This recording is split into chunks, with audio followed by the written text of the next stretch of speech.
dvakrát bolo možné dosiahnuť mier, krátko potom, ako začala vojna na Ukrajine, ale najprv dobehol jeden štátnik, potom dobehol druhý štátnik zo západu a zabránili Ukrajincom tento mier podpísať s Rusmi.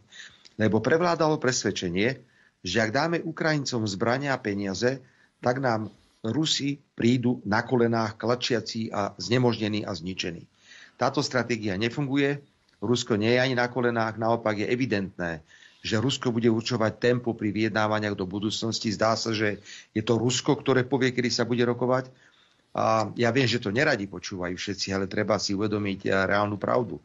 Ak sa niekto domnieva, že výsledkom nejakého rokovania v budúcnosti bude, že sa Rusko stiahne z Krymu, z Donbasu a Luhanska, tak je na obrovskom omyle. Preto ja som opätovne sa pýtal, prečo pre Boha Európska únia nemá žiadnu mierovú iniciatívu. Na čo tam ďalej posielame zbranie, keď to nefunguje? Prečo sa pozeráme na zabíjanie ľudí? Je nápad je presvedčený, že treba bojovať do posledného Ukrajinca a je presvedčený, že táto vojna má oslabiť medzinárodne aj hospodársky Ruskú federáciu, ale nefunguje to. A aj Orbán, aj ja, a ešte tam je možno jeden, dvaja premiéri, ktorí hovoríme to isté. Treba zmeniť stratégiu, treba ich prinútiť, aby rokovali o miery.